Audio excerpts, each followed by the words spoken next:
后周显德6年，周世宗在南方未定的情况下，率军北伐，进逼幽州。就在一路势如破竹之际，周世宗本人病故，中原王朝对幽燕的攻势暂时归于沉寂。周世宗驾崩之后，赵匡胤发动陈桥兵变，黄袍加身，大宋开始兴起。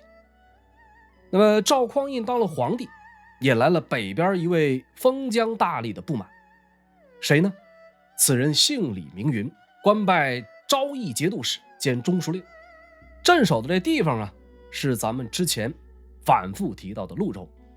这个地方地势很是险要，与北汉接壤。说这一天朝廷啊派使者来到潞州，宣布改朝换代的命令。这李云呢有意抗命，左右人等痛陈利害，好言相劝，李云只能勉强下拜受命。这上差来了，需要好生招待啊。然而就在酒席宴间，李云命人请来周太祖郭威的画像，把这画像啊就挂在大厅的墙壁上，然后对着郭威的画像止不住的流泪。新皇登基，当着使者的面跪拜前朝皇帝，手下人呢都被李云的举动吓个够呛。有那个头脑灵活的赶紧跟这个使者解释，说李老令公啊，这是酒喝的太多了，喝的有点失了常性了，平时可不这样，还望上差体谅海涵。这明眼人啊都能看出李云的不满。这件事过后不久呢，北汉皇帝刘承君有意拉拢李云，派人送来蜡丸密信。李云的长子李守节啊涕泣切谏，可是李云反意已决，丝毫不为所动。宋太祖赵匡胤那边啊很快也了解到李云的一些动向，写下亲笔的手诏送到潞州，好言抚慰，同时呢任命李守节为皇城使。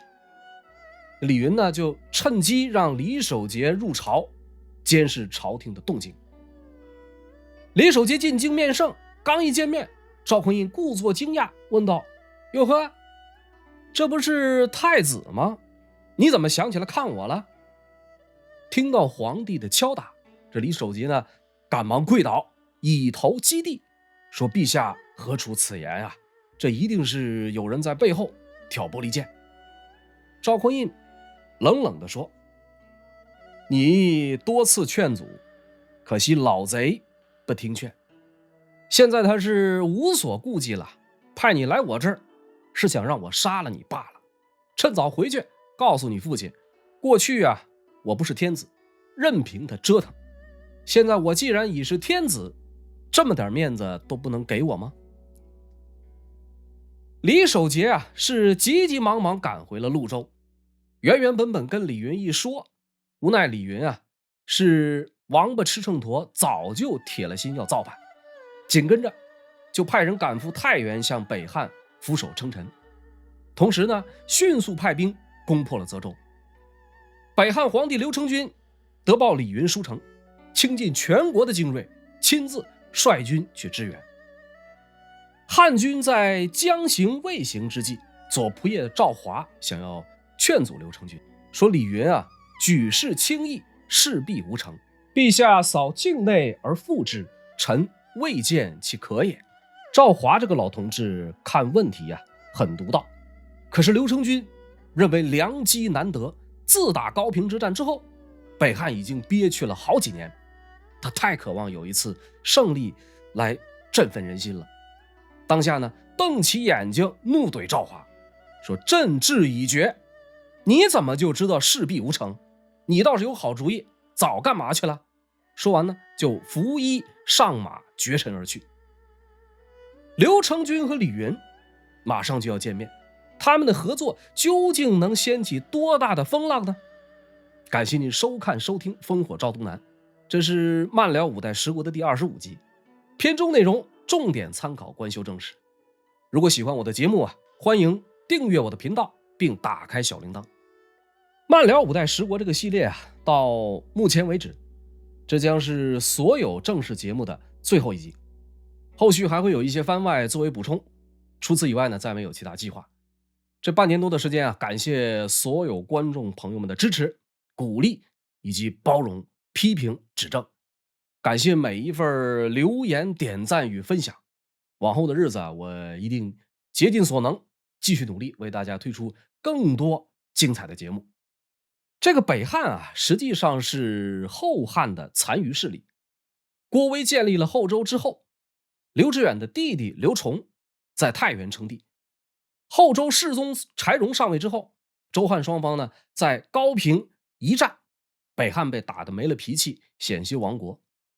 刘崇死了以后，他的儿子刘成军继位。这刘成军呢改名为刘军。为了便于区别，这里呢只以刘成军相称。在刘成军之后，还有刘继恩和刘继元两位皇帝。北汉政权作为五代时期北方唯一的割据政权，地狭民困，各方面的实力啊都没法和中原相比。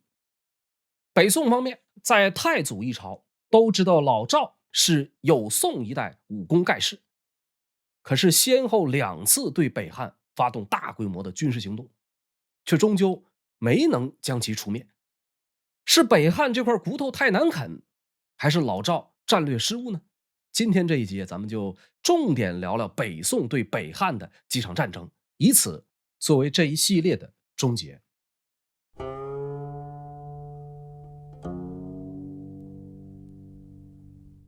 李云这个人啊，原名叫李荣，因为要避周世宗的名讳，改名为李云。对后周他是开国功臣，对大宋他却是叛臣贼子。说北汉皇帝刘成军亲率大军前来与李云会合，走到了太平驿，李云率领一众的辽佐上前迎驾。刘成军当场封李云为平西王，战败不明，赏赐骏马300匹，服完真意，应有尽有。但是双方之后的联手啊，十分的尴尬。这李云啊，是多次当着刘成军的面提及自己深受周氏重恩，不忍相负。他的自说自话似乎完全没有考虑到北汉与后周的世仇。北汉皇帝刘成军听了这些呢，自然心里不高兴。李云要返回潞州，刘成军派宣徽使卢赞去监军，这李云呢也是极度的不满。等回到了潞州以后，卢赞来见李云，想要商量一下进军的方向，但是李云对卢赞是视而不见，只环顾左右，说大梁兵都是我昔日部曲，挥师南下，见我则降。李云的轻慢与狂妄让卢赞当场拂袖而去。不久后呢，这李云留下长子李守节镇守潞州，他本人率众3万南下泽州。人在开封的赵匡胤啊，这个时候派出了2路大军进讨李云。第一路2员大将，一个是侍卫副都指挥使石守信，一个是殿前副都点检高怀德。这俩人呢领兵直扑泽州。第二路啊，同样是2员大将，一个是殿前都点检慕容延昭，一个呢是张德留后王全斌。这俩人由东路进发，去会合石守信、高怀德。随后不久呢，赵匡胤御驾亲征。说这一天，双方在泽州南部一处所在展开了一场激战。石守信、高怀德大破潞州反叛3万余众，李云呢不得已跑进了泽州，闭城自守。宋朝大军是顺势将泽州围了个水泄不通，可是连着攻打了10几天，却始终无法破城。赵匡胤叫来了控贺左乡都指挥使马全义，向他询问破城的计策。马全义的建议是全力急攻，这种情况下只能硬啃，不能拖，一拖下去就不好说了。赵匡胤呢表示同意，当即号令3军要全力攻城。转一天，马全义领一支敢死队率先架起云梯登城，城上是箭如雨下。马全义本人呢突然被飞矢贯穿臂膀，顷刻间这鲜血是浸透了战袍。只见这马全义大手一挥，拔出了箭足，顾不得伤势，继续进击奋战。周围的士卒见到此情此景，士气为之一振。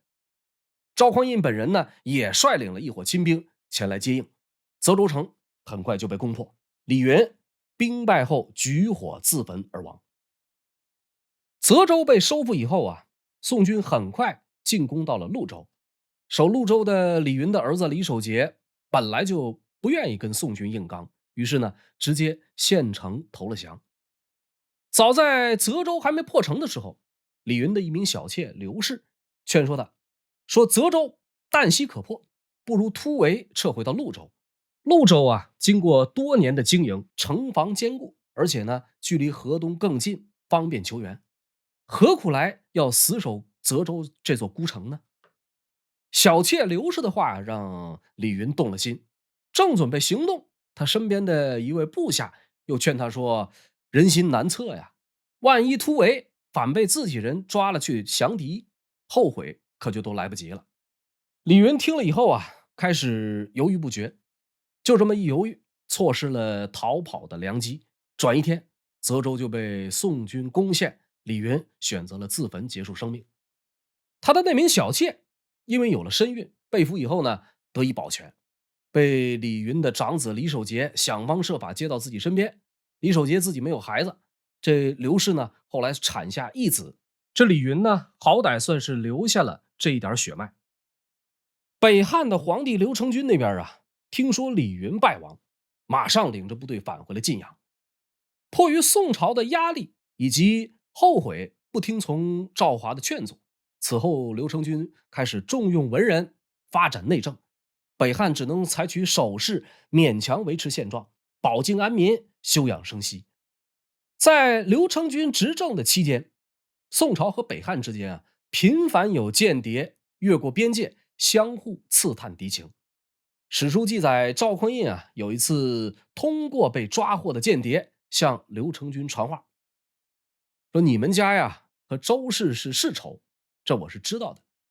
现如今我与你没有那么大的仇恨，没必要来回来去耍这种小手段。如果对中原感兴趣，大可以兵出太行，一决胜负。刘成军那边收到消息之后，接着派这个间谍前往开封，并很诚恳地向赵匡胤表示，河东土地兵甲不足以当中国之实一，然君非家世叛者，区区守此，盖据汉室之不血实也。我这边的情况啊，赶不上您1/10，之所以还在硬撑，只不过是不想祖宗基业在我这儿断绝罢了。赵匡胤听了以后啊，是微笑着对间谍说，唯我与君开尔一路以为生，回去啊替我告诉小军军，我可以放他一条生路。这之后的宋朝和北汉尽管在边境上仍有摩擦，宋朝不断的骚扰，但中北汉刘成军一事，赵匡胤都没有再针对其组织较大规模的军事行动。然而除了开尔一路以为生的场面话，有没有什么更深层次的原因呢？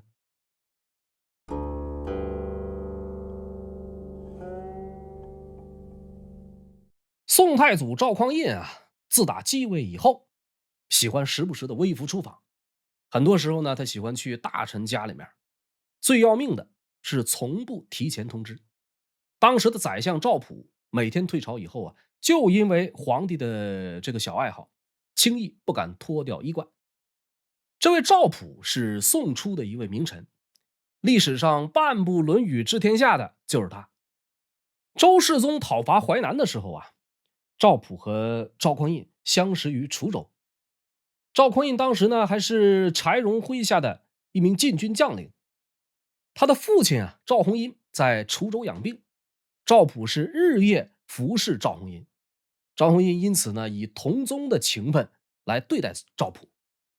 后来的陈桥兵变以及杯酒释兵权都离不开赵普的出谋划策。说这一天夜里，恰逢天降大雪，正准备脱去衣冠睡觉的赵普，突然听到自家的门环被拍得啪啪作响。这赵普呢，赶忙走出去，打开门一看，是赵匡胤正站在雪中。当今的天子突然到访，赵普呢赶忙迎拜。赵匡胤呢也不见外，只说了句以约武帝矣。说完就迈着六亲不认的步伐往里走。不一会儿呢，开封府尹赵光义赶到。这皇帝来了，不能干坐着呀。知道赵匡胤好喝酒，这赵普啊命人摆好烤炉，地上铺上厚厚的一层可坐可卧的垫子，几个人呢吃着烤肉，席地而坐。赵普的夫人出来给专门倒酒。赵匡胤和赵普的关系啊，可以说是极为亲密。到什么程度呢？赵匡胤把赵普的夫人称呼为嫂子，说君臣坐定以后，小烧烤一吃，小火炉一烤，小烧酒一喝，这个气氛就拿捏的妥妥的了。赵普呢从容的问道，说夜酒寒甚，陛下何以出？天儿这么冷了，您怎么还出门啊？这赵匡胤呢说了一段非常有名的话，午睡不能着，一榻之外皆他人家也，故来见卿。当时宋朝建立不久，南方还有很多的割据势力，所以赵匡胤说我睡不着啊，这卧榻旁边睡的都是其他的人。这话到后来啊就演变成了卧榻之侧岂容他人酣睡。那么听了皇帝这样说，赵普呢又微笑着问道，陛下小天下也，南征北伐，今其时也，愿闻成算所向。说您把天下看得那么小吗？现在正是南征北战最好的时间，但是先打谁后打谁有多大把握呢？赵匡胤直截了当说，吾欲收太原，我想先去打北汉。赵普听了以后是默然良久，好长时间不说话，然后呢只说了一句，非臣所知也。您要打北汉啊，我不知道该怎么打。赵匡胤就问是什么原因，那赵普呢接着说，太原挡西北二边，使一举而下，则边患我独挡之，何不孤留以似萧平诸国，比弹丸黑子之地，江河所逃。说北汉这一个小国呀，他替我们阻挡了两个外敌，一个是北边契丹人的辽国，一个呢是拓跋李氏的定难军。如果攻灭了北汉，这两个方向的边患就只能我们自己来抵挡了。这么一个弹丸之地，何不先留着，等我们把其他势力都剿灭了，再去打北汉也不迟。赵普这么一说呢，赵匡胤也就就坡下驴，说吾意正耳，姑视轻耳。我也正有此意，姑且试试你。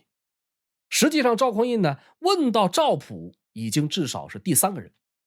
赵匡胤原本的态度就是想先打北汉，前面他还征询了张永德和张辉的意见，这俩人呢也都不赞同先去打北汉。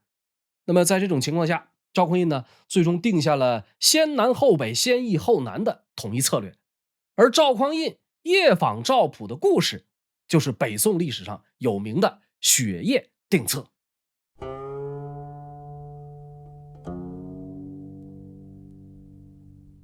北汉和辽国呀，一直是互相利用、互取所需的这么一个关系。北汉利用辽国这座大靠山，可以让中原王朝对其有所顾忌。那么辽国呢，把北汉作为和中原王朝的缓冲屏障，形成了太原、幽州相互犄角、相互救援，牵制中原王朝的力量。辽国、北汉双方虚假的塑料般的叔侄情，伴随着刘成军的上台，发生了一些微妙的变化。从前刘崇在位的时候啊，几乎是事无大小全部要禀报辽国。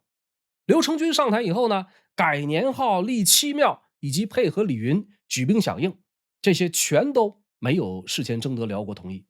辽国人很不高兴，派出使者责问刘成军。刘成军呢很惶恐，也派出专使带着重金到辽国去赔礼道歉。辽国人扣留了北汉的使者，不予理睬。刘成军呢再派使者前去，辽国人再次将其扣留。姥姥不疼，舅舅也不爱，想硬刚吧，自身实力又不允许。刘成军就在这种情况下忧郁成疾，最终郁郁而终，享年43岁，庙号睿宗，谥曰孝和皇帝。刘承君本人没有子嗣，他的养子刘基恩登上皇位。刘基恩包括后来的刘继元，实际上呢是刘承君的外甥。说当初这刘崇啊，有一个女儿嫁给了一个叫薛昭的。刘基恩呢，本来是薛昭的儿子，后来被刘承君收为养子。薛昭，男性，九平座，身高体貌不详，只知道他原本是后晋军的一名普通军卒，没什么本领。在娶了刘崇的女儿之后，可能是郁郁不得志，也可能是夫妻感情不睦，这位薛昭薛驸马渐渐把自己培养成了个酒蒙子。他有一个从小没醉过的信仰，完全是自学成才，无师自通。他的夫人呢，久居宫中，两人很少见面。有这么一天呀，这王牌吹平原薛昭薛驸马又一次喝酒喝到了深夜，趁着酒劲儿来到皇宫求见自己的夫人。多年的不得意让他对人生失去了信心，也失去了希望。见到夫人也不废话，抽刀便砍，结果是夫人挣脱了几下跑了，伤而不死。薛昭呢，引刀自裁。刘崇的这个女儿啊，后来又嫁给了一个姓何的，两人又生了个儿子。这个儿子呢，也被刘承君收为养子，改名叫刘继元。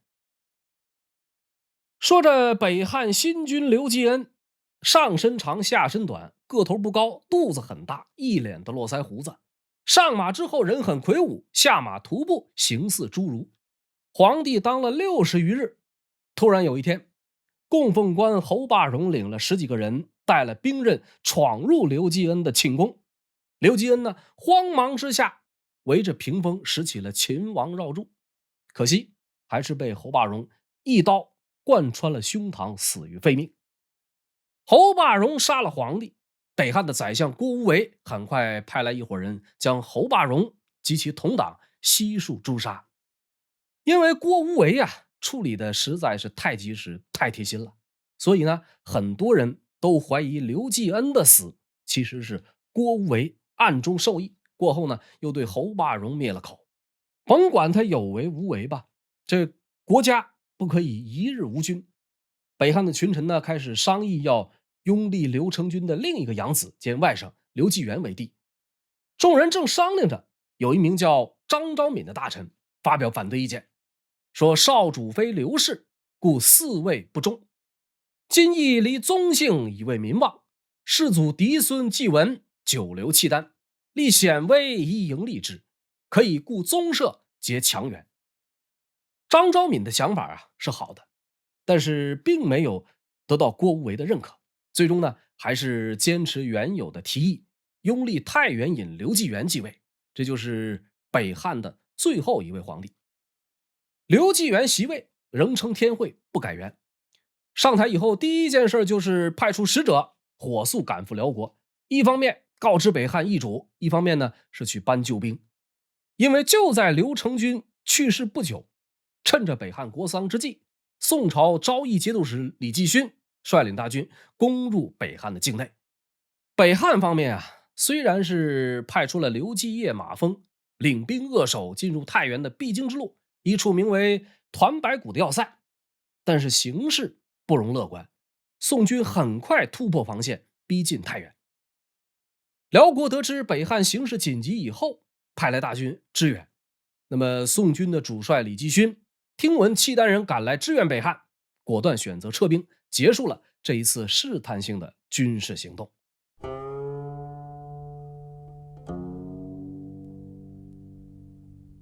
开宝2年春季里的一天，在开封汴梁的一场宴会上，宋太祖赵匡胤手举酒杯走到右仆射魏仁溥的身旁，笑着对老魏说你怎么不来找我敬酒啊？魏仁溥赶忙恭恭敬敬地端起酒杯，说了一堆好听的吉祥话。君臣2人喝过一杯酒，赵匡胤悄悄地问说：朕欲亲征太原，如何呀？我想亲自领兵去攻打北汉，你觉得怎么样啊？魏仁溥略加思索回答说：欲速则不达，为陛下审思。这个事儿啊，陛下您最好再好好考虑考虑。这是赵匡胤在确定了先南后北策略兵不血刃，拿下荆南马楚66天，攻灭后蜀，派李继勋等人尝试了大举进兵太原之后，再次想要将矛头对准北汉的策略调整。即便遭到老臣的明确反对，赵匡胤坚持认为解决北汉的时机已经成熟。于是呢，在不久后专门下诏，老赵要御驾亲征北汉。先派出2员大将，各自领兵去打前站，一个是宣徽南院使曹彬，一个是侍卫步军都指挥使党进，让皇帝开封尹赵光义担任东京留守，枢密副使沈一伦为大内部署。这2人呢是负责看家的。又以昭义节度使李继勋为河东行营前军都部署，赶赴太原总领前军，让张德节度使韩重晕担任北面都部署，专门负责阻挡契丹的援兵。曹彬、党进、李继勋、韩重晕这几位无一例外全都是宋初的名将。而北汉方面也有一位名将，而且在后来呢，要远比这几位更有名望。北汉皇帝刘继元得报宋军来袭，他是故技重施，一边派出使者去辽国求援，一边呢派出侍卫都虞侯刘基业去团白谷扼守要塞，又安排了大将陈廷山领几百名骑兵在团白谷周围来回巡逻。陈廷山是尽职尽责，每天往返巡视。等到宋朝李继勋的前军一到，他就直接巡视到了宋军的大营，领着所部人马找李继勋投了降。他这边一投降，刘季那边是军心浮动，寡不敌众，只能领兵撤回太原。这里的刘基业后来在历史上极负盛名。此人年少时倜傥任侠，弓马娴熟，成年后在北汉更是所向克捷，国人号曰无敌。这位无敌将军原本叫杨重贵，被刘崇赐以宗姓，视同子孙。杨重贵改名叫了刘基业。北汉灭亡后，他归降了宋朝，宋太宗赵光义恢复了他的本来姓氏，将其改为单名一个业字。说到这儿您应该也猜到了，这位就是后来为大宋驻守边关，让辽国不能侵越半步的杨业杨老令公。杨业在归宋以后战功赫赫，但是在北汉时期面对宋朝大军几次正面硬刚都吃了败仗。那么这一次当杨业再次退回到太原的时候刘继元很生气，直接解除了他的兵权。北汉朝廷内部在这个时候已经出现了严重的分歧，以宰相郭无为为首的主张直接投降。郭无为甚至在宴席间当着契丹使者的面抽出佩刀，以自杀的方式劝谏，并说奈何以孤城抗100万之师。郭无为呢毕竟是宰相，刘继元这个时候呢只能好言相劝。刘继元这个人史书记载他是美风仪善谈论，但是行事风格其实极为残暴。一上台就勒死了他名义上的母亲刘成军的皇后郭氏，后宫女子不加区别任意凌辱，又囚杀刘姓的宗室，把包括他的一些长辈在内的几十口全部关起来，让他们自生自灭。不到1年，几乎杀光了所有的刘姓宗室，只有极个别的庄丰得以幸免。除了这些，那些北汉朝中的大臣们，但凡如果谁胆敢和皇帝意见相左，往往会被处以极刑，杀一个还不够，通常是以一族老小为单位尽数诛杀。很快在这一年的3月，宋朝大军来到太原城外，赵匡胤先是派人发动强攻，强攻不成，又发动火攻，结果火攻还是不行。这时候呢，手下有人提议增兵。左神武统军赵成昭对赵匡胤说，陛下有数千万兵在左右，何不用之？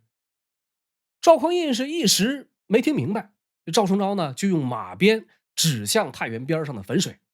赵匡胤一下子就寻思过味儿，哈哈大笑，马上安排赵成昭负责筑堤引水，准备采取水攻的方式引水灌城。又安排李继勋、赵赞、曹彬、党进从东西南北4个方向同时攻城。但是太原城啊，光是唐末5代就经过了好几波人的修缮加固，一时之间攻城无果。这个期间啊，在外围负责打援的2路人马陆续传来捷报，契丹的2路援兵都被打跑了。赵匡胤命人将斩获的辽国人的首级堆积到太原城下，城中北汉的军民这个士气啊，一下子低到了极点。围城日久，北汉宰相郭无为再次劝说刘继元投降，刘继元呢坚决不从。又过了一些时日啊，宋军引来汾水灌城。应该说这个水攻啊是比较奏效的，有一处城墙突然被冲出了一个大口子。北汉方面呢想要来堵住这个缺口，宋军呢就安排专人负责把守。北汉一有人来堵这缺口，宋军就万箭齐发。眼看着这个缺口啊就这样越冲越大。就在这个时候，太原城里面由于进了水，不知道从哪儿啊飘来了一个大草垛。这个大草垛是忽忽悠悠，正好飘到城墙的那个缺口处，卡在那儿不走了。北汉的人们啊就刚好利用了这个大草垛挡住宋军攻坚的这个时间，把城墙又给堵住了。宋军是开春来的太原，来了以后呢，驻扎在了一片大草地上。等到完成了引水灌城的攻势，已经进入夏季，军中的将士呢，大多数因为喝了不干净的水，得了急性肠炎。赵匡胤意识到啊，这个军队战斗力在这个时候啊已经难以支撑，又得报契丹人派来了第3波援军，在和大臣们商议之后，宋军陆续南撤。赵匡胤的这一次亲征就这样失败了。临走的时候啊，赵匡胤听从了大臣的建议，来了一招釜底抽薪，把太原周围的居民强行移民到了大宋，又推出了很多利民的政策，吸引了大量的农民南迁，再加上陆续有将校跑到大宋投降。这个时候的北汉啊，本来就已经元气大伤，再被釜底抽薪，出现严重的供血不足，就像一个已经病入膏肓的患者，就算大罗神仙临凡，也已经是无济于事了。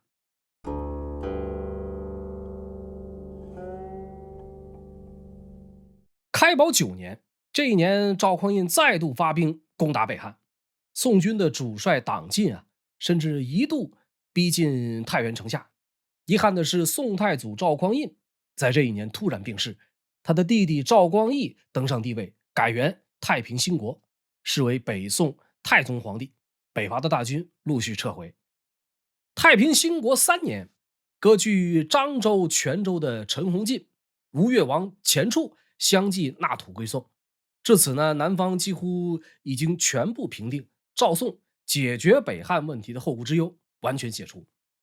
太平兴国4年的正月，宋太宗赵光义以宣徽南院使潘美为帅，挥师北上，进兵太原。宋辽2国啊，在这之前已经修好互通使者。那么在动武之前呢，赵光义派人前往辽国通知，这个态度啊极为强硬。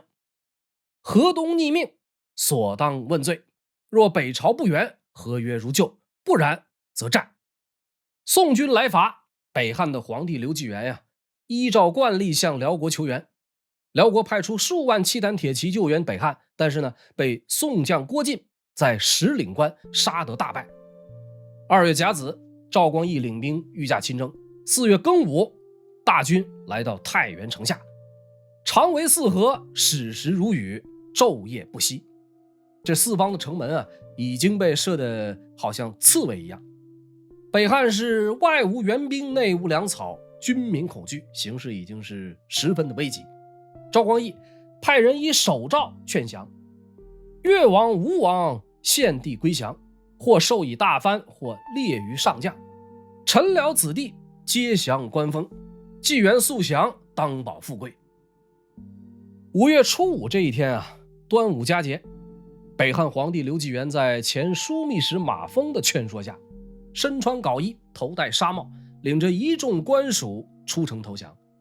立国29年，经历了4位皇帝的北汉，5代十国的最后一支割据势力至此灭亡。